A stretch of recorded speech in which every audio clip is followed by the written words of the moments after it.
Hello and welcome to another episode of Gaming Gamers. Today we're going to talk about Metal Gear Solid 5, The Phantom Pain, where you start off as a legendary soldier named Big Boss, which you will then know that his name is also Naked Snake from the previous Metal Gear Solid 3. Now, the events are starting from Ground Zeroes. If you haven't played Ground Zeroes, you should play it because you won't understand anything that happened. So, there was an explosion during the attack on his mother base, and you start off in a hospital bed 9 years later, woken up in a coma, where you are briefed by the doctor that you have suffered injuries such as shrapnel, and later on in the game, while you're starting to move, you start noticing that your arm is not there, it's been cut, so they give you a prosthetic limb. After this lengthy and long prologue, where you learn the controls and how to aim and everything, you start in the other land of Afghanistan, saved by Revolver Ocelot, which we will not delve too much into because, of course, spoilers alert, you might not know who Revolver Ocelot is. You start in the land of Afghanistan. Now, when you start, it is an open world. Graphics are amazing. The Fox Engine does a great job of keeping up with level design and frame rate, which is kept to as 60 frame rates per second with a 1080p resolution. No slowdowns, nothing whatsoever from the amount of time I played. There has been nothing that basically ruined my gaming experience or slowed down or any enemies glitching or anything yet. Now, in Afghanistan, you're also taught in the first mission that you need to save Kazukir Miller. This is the first mission, not spoiling anything yet. You start off teaching you the basics with a day and night cycle in the game and how to avoid enemy contacts, how to avoid being seen, hiding on the bushes, behind walls, crawling. Also, you have your first buddy, which is the horse, which we will delve into later in the gameplay section. Basically, the graphics are completely amazing. Facial features of Snake scars are so well detailed.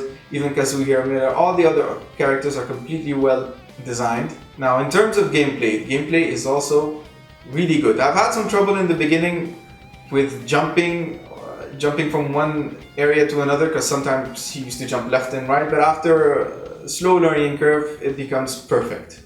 The crawling, the aiming, making sure that enemies don't spot you, completely amazing. Then after the first mission, you start to be introduced to your mother base, where in mother base you have an extensive learning curve, especially with the menu system. Their menu is really huge. There's so much in the menu that you need to understand. I haven't understood much of it yet, even though I've been playing for hours and hours. Very hard to control. But after a while, the menu system, after learning about the menu, because at first you don't even know where your soldiers are and which development they are in, because in the game you first start off by developing mother base.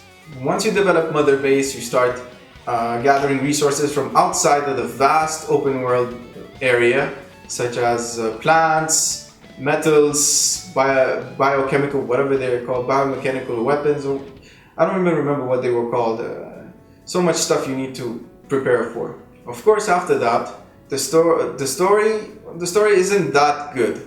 Considering all the other Metal Gear Solids, if you're a fan of Metal Gear, if you've played Metal Gear before, the game isn't that amazing in story-wise, because there's a lengthy time where you don't see any over-the-top scenes like you used to see in Metal Gear Solid 1 or 2 and 3. In Snake Eater, there's also a lot of cinematics. This one, story is everywhere. You need to, listen to the tapes more often than not if you want to understand the whole story. But gameplay-wise, this is where the game shines. It shines in a way that I've never seen any Metal Gear be so detailed, so well planned. Even the AI has been tremendously worked on this time. Enemies don't just stand there and just wait for you. You know, in the old Metal Gear, you would have a soldier come to you and he starts noticing something. Once the threat is gone, he goes back to his usual area. And this one, no. First they start looking for you. Once they stop looking for you, they're still on alert, trying to figure out where you are, if there is someone. Very, very crucial in the development of the game, because once you're playing, you can actually you have what they call situational awareness. Situational awareness is where you have to spot your enemy before you go into a base, making sure that you've planned things correctly, Of course, you can also do the old gung-ho Rambo thing. You can just go and kill everyone in the area, but you don't and shouldn't do that for specific reason. You have the Fulton extraction tool, where you can actually pick these soldiers, put them in your mother base to use them as in research, communications, such as in the first part of the game you're asked to get an interpreter, because of course the shrapnel that hit Snake's head doesn't help him. Basically, he forgot how to speak Russian. So what happens? You need to find an interpreter to make sure that you understand what the soldiers are telling you once you grab them and ask for information. Which is like Ground Zeroes. If you play Ground Zeroes, it's almost the same exact thing. You grab an enemy, you ask him to call his buddies if you want them to get out of the position where you want to get in the stage. You can also sneak without anyone knowing that you were there. So many possibilities in the game. And that's where the game also has a specific flaw. Okay, you have bases in the huge land of Afghanistan, but the problem is that it is so vast that at some points you have absolutely nothing to do. You just run around with your horse or either your other buddies later, which you acquire.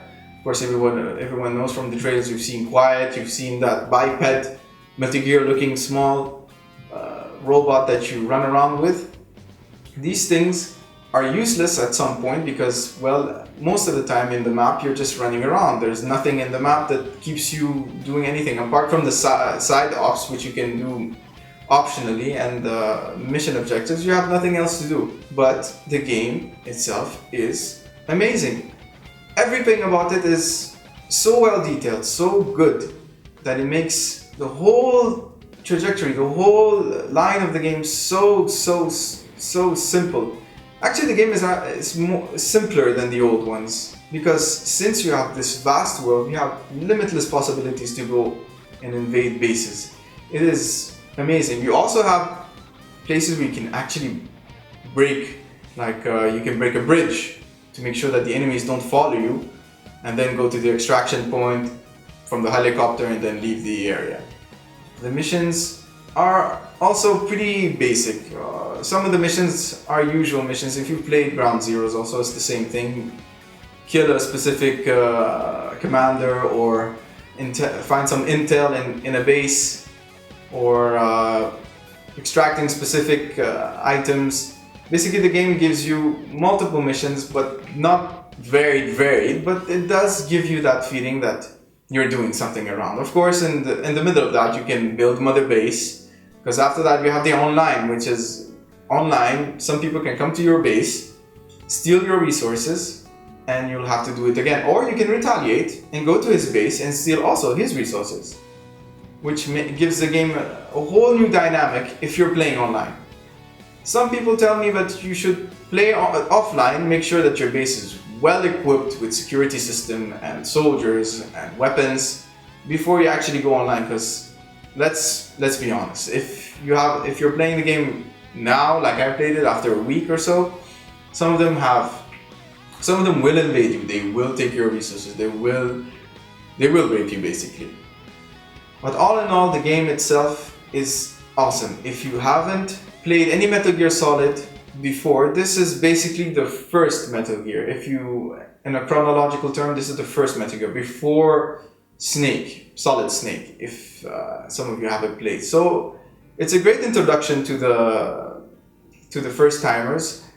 Story-wise, it's not that amazing as it was before. We like over-the-top cutscenes, weird stuff going on. If you play the old Metal Gear, you'll understand. But for first timers, it's really amazing. And if you play this one, you will definitely want to play Metal Gear Solid, Metal Gear 1 and 2 that you can find on other platforms. But all in all, the game is amazing. If you don't have any other game to play, just buy this one. Great game, great graphics, awesome gameplay. They really worked on the gameplay this time, less than all the other areas. So my advice to you is play it. And don't forget to subscribe to our channel and make sure that you play this game. Also, our Facebook channel.